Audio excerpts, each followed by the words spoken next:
বাজিতপুর নিকলিতে অপরাধ বেড়ে যাওয়ার অন্যতম কারণ মাদক, ডাকাতি, ঘরে চুরি, ভয়াবহ মাদক ছোবল, গরু চুরি, বেড়েই চলছে অপরাধের প্রবণতা। বাজিতপুর নিকলিতে বাড়ছে অপরাধজনিত কর্মকাণ্ড, সেই সঙ্গে বাড়ছে অপরাধীদের অপরাধের প্রবণতা। স্থানীয়রা দায়ী করে চলেছেন আইনশৃঙ্খলার তৎপরতার অভাবের পাশাপাশি রাজনৈতিক অস্থিতিশীলতা ও সামাজিক অসচেতনতাকে। অনুসন্ধানে মূল কারণ হিসেবে উঠে আসে মাদক, জুয়া ও অসামাজিক কার্যকলাপের বিষয়। তবে নিকলি উপজেলা প্রশাসনের ভাষ্যমতে অপরাধ বাড়লেও নিয়ন্ত্রণের লক্ষ্যে তারা যথাসাধ্য চেষ্টা চালিয়ে যাচ্ছেন। অপরাধীদের অভয়ারণ্য হয়ে উঠছে বাজিতপুর নিকলি। কিশোরগঞ্জের নিকলি উপজেলার গুরুত্বপূর্ণ 7টি ইউনিয়নের বিভিন্ন স্থানে এবং বাজিতপুরের 16টি ইউনিয়নসহ পৌরসভার বিভিন্ন স্থানে চলে মাদকের তাণ্ডবলীলা।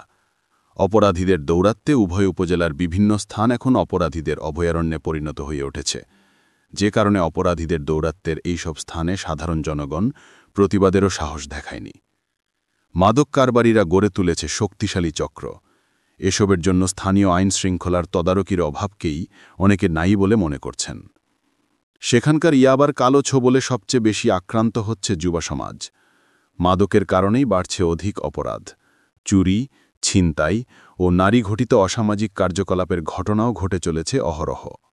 বর্তমানে ইয়াবার ছোবলে পড়েছে উঠতি বয়সের তরুণ তরুণী ও শিশু কিশোরেরা। স্কুল পড়ুয়া শিক্ষার্থীদের মাঝেও এর কুপ্রভাব পরিলক্ষিত হচ্ছে। ভয়াবহ চুরি ও ডাকাতি, আতঙ্কে সাধারণ মানুষ। এর ফলে 5 আগস্টের পর থেকে তুলনামূলক বেড়েছে বাজিতপুরের সরারচর, হিলোচিয়া, পিরিজপুর এবং উজানচর সহ একাধিক রাস্তায় ডাকাতির ঘটনা। ঘটে চলেছে বাজিতপুর, নিকলি, অষ্টগ্রামের একাধিক নৌপথেও ডাকাতি ও চাঁদাবাজির ঘটনা।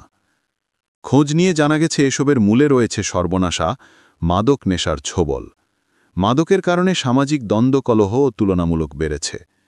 সংসার বিচ্ছেদের ঘটনাও অধিক পরিমাণে ঘটে চলেছে। এটি বর্তমানে হাওরের প্রবেশদ্বার 2 উপজেলাতে ভয়াবহ আকার ধারণ করেছে। এইসব স্থান এখন অপরাধীদের স্বর্গরাজ্যে পরিণত হয়েছে। শীতের প্রকোপ তীব্রতায় রূপ নেয়। চুরি ও গরু ডাকাতির ঘটনা বৃদ্ধি। নিকলির জারইতলার সাম্প্রতিক গরু চুরি, রাতের আন্ধারে সিধ কেটে ভয়াবহ চুরির ঘটনা এখন নিত্যনৈমিত্তিক বিষয় হয়ে দাঁড়িয়েছে। আঠারবাড়িয়া এলাকার মোতালিব জানান, গত 25 অক্টোবরের দিবাগত রাতেও তার 3 লক্ষাধিক টাকার 3টি গরু গোয়াল ঘরের তালা ভেঙে নিয়ে গেছে।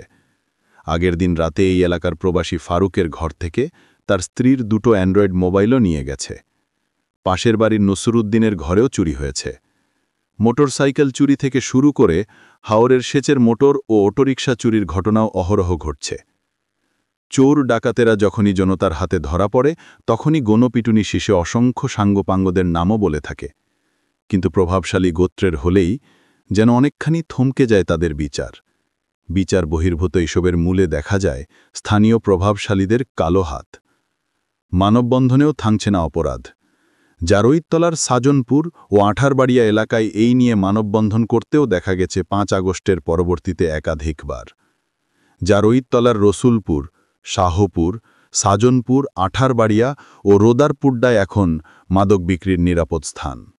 এছাড়াও সংলগ্ন কটিয়াদির করগাঁও পাঁচলি পাড়ায় চলে রমরমায়ে ব্যবসা।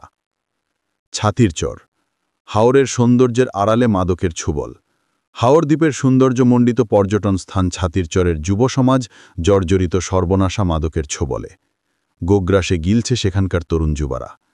প্রতিবাদীর ভূমিকায় থাকা স্থানীয় জাকির হোসেন বলেন, অত্র এলাকার সচেতন মহল বেশ কিছুদিন আগেও মাদক বিরোধী মানববন্ধন করেছে। তৎসত্ত্বেও থেমে নেই সেখানকার মাদকসেবী ও মাদক ব্যবসায়ীদের তাণ্ডবলীলা। সেখানকার বালুচরে এবং পূর্বপাড়া মসজিদের পশ্চিম পার্শ্বের বেড়িবাঁধ সংলগ্নে চলে এ ব্যবসা। স্থানীয়রা এই বিষয়ে আইনি হস্তক্ষেপ কামনা করেও ব্যর্থ হচ্ছেন বলে উল্লেখ করেন তিনি। এক পর্যায়ে স্থানীয় প্রশাসনের রহস্যময় ভূমিকা নিয়েও প্রশ্ন তোলেন তিনি।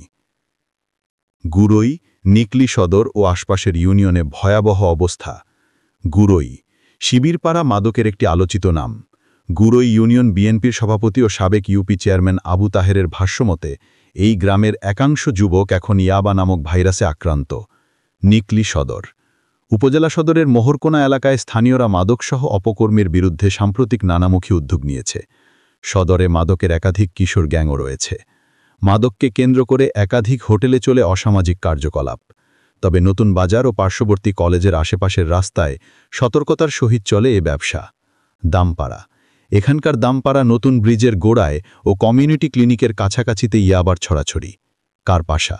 এই ইউনিয়নের মজলিশপুরের ফকির বাড়িতে ইয়াবার উৎপাতের পাশাপাশি পাহাড় খান ওরফে কানাই ভিটাতেও জমে টুকিটাকি গাজার আসর। সিংপুর। বর্ষা মৌসুমে সিংপুরের নৌপথকে অধিক নিরাপদ বলে মনে করে থাকে মাদক কারবারিরা। নৌপথে চলতি মৌসুমে কিছু কারবারিকে মাদকসহ আটকের চাঞ্চল্যকর ঘটনার তথ্যও উঠে এসেছে ইতিপূর্বে। শুকনো মৌসুমে সিংপুরের পরিত্যক্ত হাওরে আর ভুট্টার জমিতে চলে এ ব্যবসা। বাজিতপুর পৌরসভা ও ইউনিয়নগুলোতে মাদকের বিস্তার। পৌরসভা। বাজিতপুরের জনবহুল পৌর এলাকার গুরুত্বপূর্ণ স্থানেও চলে দেদারসে মাদক বিক্রি। এখানকার একাধিক মেথরপট্টি এলাকা থেকে শুরু করে মিরারবন, দড়িঘাকটিয়া এবং মতরাপুর এলাকায় চলে এ ব্যবসা। হিলোচিয়া ইউনিয়ন। বাজিতপুরের গুরুত্বপূর্ণ হিলোচিয়া বাজারের ছাতিরচর ঘাট, রিপন মিয়ার ওয়ার্কশপের স্থান, বরমাইপাড়া, সাতুচা, বালিগাঁও ও নোয়াগাঁওয়ে চলে দিব্যি এ ব্যবসা। সরারচর। ইউনিয়নের সরারচর রেল স্টেশন এলাকায় এবং বাজারের উত্তর দিকের জনতা ব্যাংকের পেছন থেকে একেবারে ফাজিল মাদ্রাসার পেছনের রাস্তাতে এর তাণ্ডবলীলা পরিলক্ষিত হয়। হালিমপুর। ইউনিয়নের ধুবিপথর এলাকায় মাদক কারবারি ও সেবনকারীদের সংখ্যা তুলনামূলক অনেক বেশি। মাইপিরিজপুর। আলোচিত সেই ইউনিয়নের বাংলা বাজার এলাকায় এবং পিরিজপুর বাজারের আশেপাশে চলে এ ব্যবসা। দিলালপুর। এখানকার বাজার এলাকার নৌঘাটে ও জেলেপাড়ায় চলে রমরমা এ ব্যবসা। মাইজচর। বদ্বীপন্যায় মাইজচর এলাকার নৌপথের পাশাপাশি দক্ষিণ পাড়াতেও চলে মাদক ব্যবসা। দিঘির পার। বাজিতপুরের গুরুত্বপূর্ণ পাটুলি ঘাটে নৌপথে বিদেশি মাদক থেকে শুরু করে ইয়াবার ব্যাপক ছড়াছড়ি। এছাড়াও এখানে নৌপথে চলে চাঁদাবাজি। হুমাইপুর। অত্র ইউনিয়নের আলোচিত নৌঘাটে নেতাদের চাঁদাবাজির পাশাপাশি এখানেও চলে মাদক বিক্রি। প্রশাসনের ভূমিকা ও প্রশ্নবিদ্ধ নীরবতা।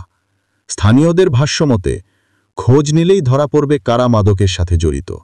এছাড়াও রয়েছে স্থানীয় প্রশাসনিক দপ্তরের সকল অপরাধীদের বিবরণ। অপরাধ নিয়ন্ত্রণে আনার লক্ষ্যে আইনি হস্তক্ষেপের বিকল্প নেই বলেও উল্লেখ করেন স্থানীয়রা। বাজিতপুর থানার অফিসার ইনচার্জ মোহাম্মদ মুরাদ হোসেনকে ঘিরে অপরাধজনিত সকল কর্মকাণ্ডের বিষয়ে রয়েছে ব্যাপক আলোচনা ও সমালোচনা। তবে এই বিষয়ে বাস্তবতা জানার লক্ষ্যে ২৬ অক্টোবর সকাল ১১টার দিকে এমনকি একাধিকবার ফোন করা হলেও তাকে পাওয়া যায়নি। নিকলি থানার অফিসার ইনচার্জ কাজী আরিফ উদ্দিন এক প্রশ্নের জবাবে নিকলিতে সাম্প্রতিক মাদকসহ নানাবিধ অপরাধ বেড়েছে বলে স্বীকার করেছেন। তবে তিনি থানার একজন এসআইয়ের মাধ্যমে সাজনপুরের জুয়ার বোর্ড থেকে নিরাপত্তা দেওয়ার আশ্বাসে প্রতি রাতের টাকা নেওয়ার বিষয়টি অস্বীকার করেছেন।